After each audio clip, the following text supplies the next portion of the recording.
प्रदेश की योगी सरकार के 4.5 साल पूरे हो गए। 4.5 साल किस तरह से बीते हैं, क्या हुआ है और कितना विकास हुआ है, कितना विनाश हुआ है, उत्तर प्रदेश कहाँ पहुँचा, पहले कहाँ पर था, अब क्या होगा। 4.5 साल हो चुके हैं, चुनाव की समय आ चुकी, चुनाव की बेला आ चुकी है। अब इसी को लेके उत्तर प्रदेश में जिस तरह से माहौल रहा, कानून व्यवस्था का क्या हुआ, कितनी कानून व्यवस्था कामयाब हुई, कितनी नाकाम हुई, उत्तर प्रदेश में अत्याचार हैं, महिलाओं के बलात्कार जैसे वाक़यात हुए हैं, कितने हुए, इन्हीं सबको लेके प्रदेश कांग्रेस कमेटी के बड़े जुझारू सदस्य अवनीश सलूजा से हम आज मुलाकात करेंगे, उनसे बात करेंगे और वो जो 4.5 साल हैं उसको योगी सरकार के हैं, उनको किस निगाह से देखते हैं वो स्वयं खुद बताएंगे। उत्तर प्रदेश की योगी सरकार के 4.5 साल पूरे हो गए। 4.5 साल किस तरह से बीते हैं, क्या हुआ है और कितना विकास हुआ है, कितना विनाश हुआ है, उत्तर प्रदेश कहाँ पहुँचा, पहले कहाँ पर था, अब क्या होगा। 4.5 साल हो चुके हैं, चुनाव की समय आ चुकी, चुनाव की बेला आ चुकी है। अब इसी को लेके उत्तर प्रदेश में जिस तरह से माहौल रहा, कानून व्यवस्था का क्या हुआ, कितनी कानून व्यवस्था कामयाब हुई, कितनी नाकाम हुई, उत्तर प्रदेश में अत्याचार हैं, महिलाओं के बलात्कार जैसे वाक़यात हुए हैं, कितने हुए, इन्हीं सबको लेके प्रदेश कांग्रेस कमेटी के बड़े जुझारू सदस्य अवनीश सलूजा से हम आज मुलाकात करेंगे, उनसे बात करेंगे और वो जो 4.5 साल हैं उसको योगी सरकार के हैं, उनको किस निगाह से देखते हैं वो स्वयं खुद बताएंगे। आपका सहारा टुडे स्वागत करता है। धन्यवाद। और ये जो उत्तर प्रदेश सरकार योगी के 4.5 साल हुए हैं, 4.5 साल जब योगी आए थे तो उन्होंने कहा था कि ये सबका साथ सबका विकास भी होगा, उत्तर प्रदेश उत्तम प्रदेश बनेगा, कानून व्यवस्था दुरुस्त होगी। अब चूंकि 4.5 साल हो गए हैं, अब रिपोर्ट कार्ड तैयार हो रहा है, तो मैं आपसे ये पूछूंगा कि उत्तर प्रदेश की योगी सरकार को कैसे देखते हैं आप? मेरा जहाँ तक अभी तक मानना है, मैंने कई दशकों में ऐसी सरकारें नहीं देखी। जो आपने कहा सबका साथ सबका विकास सबका साथ, ये अपने गुरु से लेके मोदी से लेके वहाँ ये आए और जो वहाँ जुमलाबाजी शुरू हुई थी वही जुमलाबाजी ने उत्तर प्रदेश को परोस दी। मेरा कोई राजनीतिक वैचारिक मतभेद हो सकता है किसी से, लेकिन कोई व्यक्तिगत मतभेद नहीं। लेकिन मैं आपसे पूछना चाहता हूँ कि योगी जी ने जिस दिन ओथ ली थी, मुख्यमंत्री बने थे, सबसे पहले आप लोग के बीच में जब गए तो उन्होंने 2 बातें कही थी, उनका जवाब चाहिए। अगर आप योगी जी से मिले तो पूछिएगा कि ये 2 सवाल जो आपके जो बयान थे इस पर लोगों ने पूछा है आपसे। एक तो आपने कहा था कि उत्तर प्रदेश में स्कूल की जो फीसें हैं इसको मैं सही बिल्कुल आधी कम से कम करूँगा। 4.5 साल ये बीत गए, कोरोना में लोगों को दूना तीगुना फीस देनी पड़ी, लोगों को क्या स्थिति रही छुपा नहीं। दूसरे उन्होंने कहा था बहुत बड़ा बयान कि पूरा प्रदेश 30 दिन में गड्ढा मुक्त हो जाएगा, और पूरा प्रदेश 4.5 साल में गड्ढा युक्त हो गया। आप कानपुर ऐसे शहर में कहीं निकल के दिखाते। अभी मैं हाल में 4-5 दिन पहले की बात है, मैं 16 तारीख को जो जा रहा था दिल्ली, इटावा के पास मेरी कार अनियंत्रित होकर गड्ढे में गिरी, जो रोड पे था बिल्कुल, और उसके कारण रिम तक टेढ़े बच गए हम लोग, पूरी परिवार की जान जा सकती थी। ऐसे तमाम लोग रोज़ निकलते होंगे, लोग निकल आते हैं उनको, लेकिन हम जनप्रतिनिधि होने के नाते इस पर सवाल उठाते हैं। योगी जी क्या बता सकते हैं कि इस देश में महंगाई का क्या हाल है? क्या योगी जी रिपोर्ट कार्ड को लेके क्या बता पाएंगे कितने उन्होंने विश्वविद्यालय या विद्यालय खोले? क्या योगी जी बता पाएंगे कि कितने उन्होंने नए चिकित्सालय बनवा दिए इस प्रदेश में? केवल जादुई आंकड़ा दिखाना ये गलत चीज़ है। अभी आप सोचिए 5 लाख से ऊपर नियुक्तियां उत्तर प्रदेश में जो इंतजार कर रही हैं, उनकी नियुक्तियां नहीं हुई हैं, उन पर न कोई नोटिफिकेशन निकाला गया है अपॉइंटमेंट के लिए। आप बताइए महिलाओं की क्या दुर्दशा है? आप मथुरा से लेके और आजमगढ़ तक चले जाइए, कानपुर में चले जाइए, क्या दलितों के साथ स्थिति है, उनको बांध बांध के उल्टा मारा जा रहा है। मैं खुले तौर पे कहता हूँ उत्तर प्रदेश में खास करके माइनॉरिटी दहशत के साए में जी रही है। एक मुख्यमंत्री 4.5 सालों में कहता है ठोक दो, मार दो। ऐसा मुख्यमंत्री जिसको लोग कहते हैं, लोग पता नहीं किस तरीके के ये मुख्यमंत्री कहते हैं कि अगर कोई व्यक्ति किसी भी विचारधारा को अपना के किसी के कहने पे कोई आंदोलन करेगा, कुछ करेगा, तो मैं घर बेच दूंगा, घर कुड़ुक कर लूँगा। ये धमकी देने वाला मुख्यमंत्री, इस तरीके का व्यवहार करने वाला मुख्यमंत्री। अभी कल लोग औरतें लड़कियां जो है, जो शिक्षा मित्र थी, वो लोग थी, वो योगी जी के घर के बाहर गिड़गिड़ा रो रही थी, रोज़ मारी जा रही हैं। और प्रदेश का मुख्यमंत्री कह रहा है कि ये बहुत बड़ा विकास किया है। अब विकास किया है आपने, नहीं, आपने सर्वनाश किया है उत्तर प्रदेश का, इसको मानते हैं? अभी योगी साहब ने ही कहा है कि हमने जो है काफ़ी विकास किया है, हमने कई सड़कें बना दी हैं। आप कह रहे हैं गड्ढा मुक्त नहीं हुए, युक्त हैं, गड्ढे भरी हुई सड़कें हैं पूरे उत्तर प्रदेश में। लेकिन उनका ये कहना है कि हमने 6 लेन के रोड कर दिए हैं और पूर्वांचल भी बना दिया है और सब कुछ हम कर रहे हैं। तो ये क्या है? मेरी बात आप न मानिए, आप सीधे यहाँ पे कानपुर से लखनऊ चले जाइए, कानपुर से इटावा चले जाइए, कानपुर से इलाहाबाद चले जाइए, कानपुर से आप जो इधर कन्नौज चले जाइए, आसपास एरिया देख लीजिए, इधर चले जाइए, बाराबंकी, गोंडा, बहराइच देख लीजिए। क्या स्थिति है सड़कों की, ईश्वर ही मानेगा। जिस तरह से उत्तर प्रदेश सरकार कानून व्यवस्था कह रही है हमने सबसे ज़्यादा अगर काबू में किया है तो कानून व्यवस्था को किया है, क्या आप मानते हैं? बलात्कार की स्थिति कहाँ से कहाँ पहुँच गई? 1.5 गुना ज़्यादा बलात्कार बढ़ गए इस प्रदेश में। हत्या का अपराध 2 गुना डबल हो गया। कुछ हत्याएं व्यक्तिगत हुई और कुछ हत्याएं जिसको जो मानता हूं कि मिलीजुली साजिश के तहत हुई। कानून व्यवस्था का राज ये कि 6 पुलिसकर्मी यहाँ पे मार दिए गए प्रदेश में, साथ साथ उसके बाद अपराधी पकड़ने के बाद उसको मार दिया गया, सही बातें सामने नहीं आने दी गई। ऐसी तमाम कानून व्यवस्था, पूरे प्रदेश की कानून व्यवस्था इस कदर चरमराई हुई है जिसकी कोई स्थिति आप आकलन नहीं कर। पुलिस का खुलेआम गुंडा राज है। आप सड़कों पे निकलें, एक आप आवाज़ उठा के देख लीजिए सरकार के खिलाफ। राशन कोटेवादार अगर आपको राशन नहीं दे रहा है, आप आवाज़ उठा दीजिए। एक आदमी अगर बोल देता तो वहाँ पे 1000 पुलिस वाले इकट्ठा हो जाते हैं। दहशत का माहौल जो बनाना है, जो योगी जी ने बात सही कह रहे हैं कि उनको बड़ा शांत है, उन्होंने दहशत का माहौल बनाया है कि आप आवाज़ आपने उठाई नहीं कि वो आपको पीट डालेंगे, आपको नोच डालेंगे। उन्होंने एक व्यवस्था दी है कि आवाज़ को दबाना कैसे, उस पर उन्होंने काम किया है। मतलब ये माना जाए कि आवाज़ को दबाने के लिए पुलिस का सहारा लिया जा रहा है, इस वजह से आवाज़ दबी है, आवाज़ ठंडी नहीं हुई है ना। ये मैं कहना चाहूँगा उत्तर प्रदेश सरकार को कि जनता मौन है, खामोश नहीं है। आप जनता के दिलों को समझो। अगर आपने कुछ अच्छा किया होता तो आप झूठे रिकॉर्ड नहीं लोगों को, जनता आपको बता रही होती कि आपने ये किया, आपको किया। आप कल गए करोड़ों रुपए का रोज विज्ञापन फूक के एवरी डे हर पेपर में, हर न्यूज़ चैनल पे योगी जी ही चल रहे हैं मोदी जी के तरीके से। आप लोगों को बता रहे हो, लोग थोड़ी ना आपको कह रहे हैं कि आपने कोई काम किया है।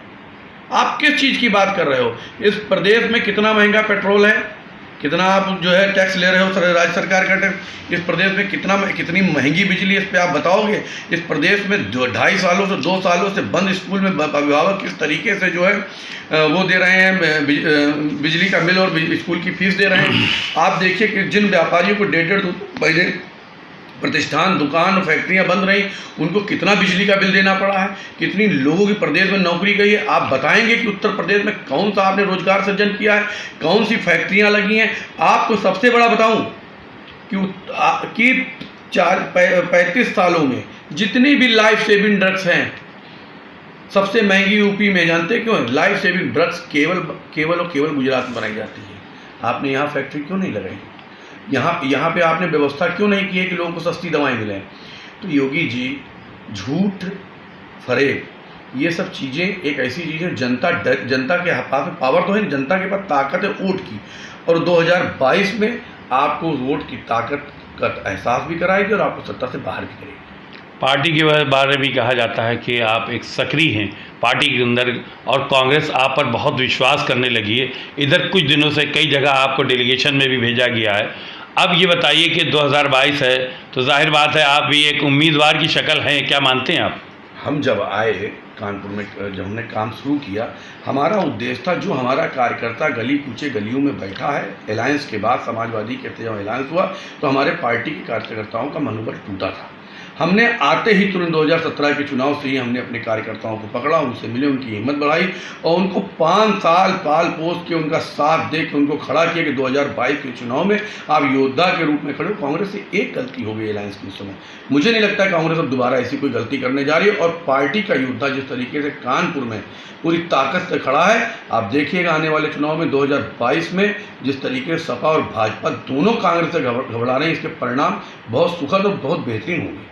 जितनी जल्दी आप फ्रेम में आए हैं सीसामऊ विधानसभा में, उसको लेके लोगों में दहशत है, क्योंकि इतनी जल्दी किसी का नाम नहीं पॉपुलर होता है, लेकिन कौन सा ऐसा मंत्र आपने इस्तेमाल किया कि इतनी जल्दी पॉपुलरिटी मिल गई आपको?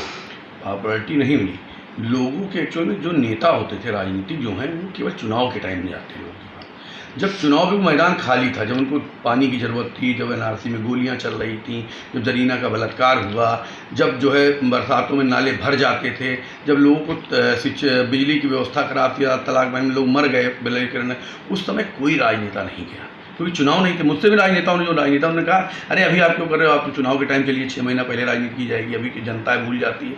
हमने कहा नहीं, हम अपने लोगों के लिए काम करने आए हैं। MP MLA बनना, पार्षद बनना ये ऊपर वाले की मर्जी है, जनता इसको चुनती है, लेकिन काम करने के लिए अल्लाह ने, ऊपर वाले ने आपको पैदा किया है, आपको ये इसी नेक काम से जाने जाते हैं। जो काम किया वो जनता को अच्छा लगा, और मैंने आज तक अपना कोई प्रचार नहीं किया, ना कुछ किया।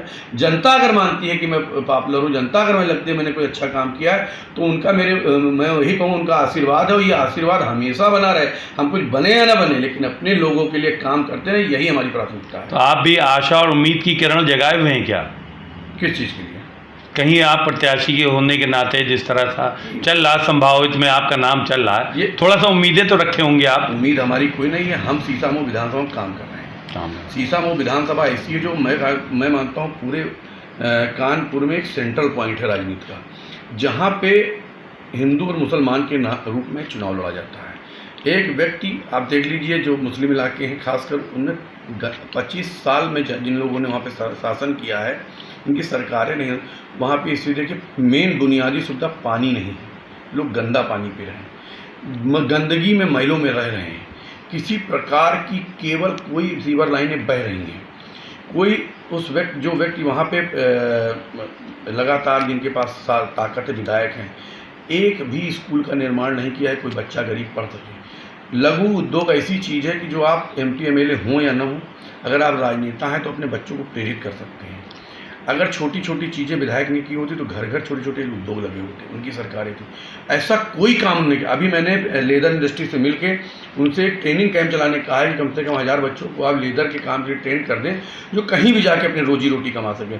तो मेरा जो उद्देश्य है कि एक तो हिंदू मुसलमान की ये फीलिंग यहाँ से ख़त्म हो सकती है, क्योंकि हिंदू भी परेशान है और मुसलमान भी परेशान है, क्योंकि समाजवादी एक तरफ से हिंदू मुसलमान के नाम पे राजनीति करने आती है और उधर से भाजपा हिंदू के नाम, लेकिन हम जो हैं वो एक सेकुलर चेहरा है। तो परेशानी दोनों तरफ है कि ऐसा ना हो जैसे आप 2 आदमी आप बैठे चाय पी रहे हो, तीसरा आदमी चाय पीने आ गया तो उसका चाय तो मंगाएंगे नहीं, एक कप अगर मंगाएंगे उस पर डालेंगे दोनों लोग तो उसकी तीसरे आदमी की चाय ज़्यादा हो जाएगी। तो दोनों परेशानी, इसको हिंदू भी दे देगा, इसको मुसलमान भी, सेकुलर भी दे देगा। तो परेशानी इसकी इस बात की है कि इस सीसामऊ विधानसभा से अगर अवनीश सलूजा होते हैं, लड़ते हैं चुनाव, तो हिंदू मुसलमान की राजनीति खत्म होगी, इंसानियत की राजनीति शुरू होगी, काम की राजनीति शुरू होगी। ये बताइए कि जो पिछड़ापन है सीसामऊ का, इसके लिए मुख्य तौर पर जिम्मेदार किसको मानते हैं? मुख्य तौर पर जो विधायक है वर्तमान विधायक इरफान सोलंकी हैं। हाँ, इरफान सोलंकी बिल्कुल जिम्मेदार हैं इसके, टोटल बिल्कुल जिम्मेदार है। उन्होंने जायदाद कब्जा है, जमीनें वो ये की हैं, लोगों को केवल थानों में बंद कराया है, छुड़ाया है। किसी भी प्रकार की उन्होंने कोई इंफ्रास्ट्रक्चर की व्यवस्था नहीं की। किसी विधानसभा को पूरा एक कहते हैं जैसे मोस्ट जो है मलिन बस्ती में बदल के रख दिया है। कौन सा उन्होंने काम किया पब्लिक के पास बताने के लिए 4.5 साल गायब रहते हैं। जब चुनाव आता है तो इस बात पे आते हैं कि हमको वोट दो तो ना वो जीत जाएगा, तुम लोग परेशान हो गए। ये बहुत हो सका। वो एक तो पहली बात वो विधायक नहीं है, वो मृतक आश्रित में है। पहली बार वो चुनाव जीते हैं, अपने पिता के उस पर जीते हैं। दूसरी बार कांग्रेस लड़ नहीं पाई कैंडिडेट हमारा, तीसरी बार कांग्रेस के समर्थन पे जीते हैं। तो नेता तो है नहीं, उनको महीने में 20 दिन 25 दिन बाद मृतक के कोटे से आए हुए हैं। मृतक आश्रित विदा अपने पिताजी के मृतक कोटे से ये आए हुए हैं। इनका रिपोर्ट कार्ड सही नहीं है आपकी निगाह में। लीजिए किस तरीके से आपके पत्रकार बंधु क्या कह रहे हैं, पूरी जनता में आप चले जाइए, उनकी क्या स्थिति है। लोगों को केवल बंद कराना, लोग छुड़वाना, धमकी देना, लोगों को अपराधियों को सह देना, जो है ज़मीनें कब्जा करना, ये उनकी स्थिति। उनका कहना है कि सबसे पहले हम दुख दर्द में खड़े होते हैं, विधानसभा अपनी में सबसे पहले हम खड़े होते हैं। हमने तो कहीं नहीं देखा, आपने भी देखा होगा, रोज़ कम से कम 4-6 मृत्युओं में मैं जाता हूँ, मैंने कभी किसी मृत्यु नहीं देखा। NRC में याद है गोली चली थी तो बाबूपुरवा में लोग घायल हुए थे। आप लोग गवाह हैं कि रात भर मैंने जो है वहाँ खून की व्यवस्था की, 15 दिन मैंने उनका इलाज कराया, मैंने महीनों उनके घर पर दवाएँ भेजी, राशन भेजा। केवल फ़ोटो खिंचाने और अखबार के माध्यम से वो नेता हैं, नेता मैं नहीं हूँ, मैं हूँ जनता का नौकर। मैं अपनी नौकरी कर रहा हूँ, इसलिए जनता जो है हमको पसंद कर रही है। आखिरी क्या संदेश देना चाहेंगे? आखिरी यही बात कहूँगा, आप लोग, मैं कानपुर की खास के नागरिक, हिंदू मुसलमान के पछड़े से बाहर निकलिए। पहली चीज़, ये कानपुर एशिया का मैनचेस्टर था, इसको हिंदू मुसलमान करके खा गए। मिलों की चिमनियों की धुएँ बंद हो गए। आज 3.5 साल हो गया है, लोगों में लाल इमली के लोगों को तनख्वाहें नहीं मिली हैं। आज सारे उद्योग बंद हो चुके हैं। आप देखिए कि जो है अभी ये हुआ है, परसों एक कानून मलिन बस्ती का हुआ है कि मलिन बस्ती को कब्जा हो रहा है। न समाजवादी न बसपा कोई नहीं बोली है इसके विरोध में। लगातार हम मलिन बस्तियों को बचाने के लिए जो है हम लोग आंदोलन चला रहे हैं। मैं लोगों से बताना चाहता हूं कि आप जाग जाइए। उत्तर प्रदेश को भारतीय जनता पार्टी और समाजवादी पार्टी दोनों ने धर्म की प्रयोगशाला बना रखा है। जिस दिन हिंदू मुसलमान और खासकर सीसामऊ में जिस दिन हिंदू मुसलमान एक हो गया, आप यकीन मानिए कानपुर से सपा और भाजपा का बोरिया बिस्तरा बंद हो गया।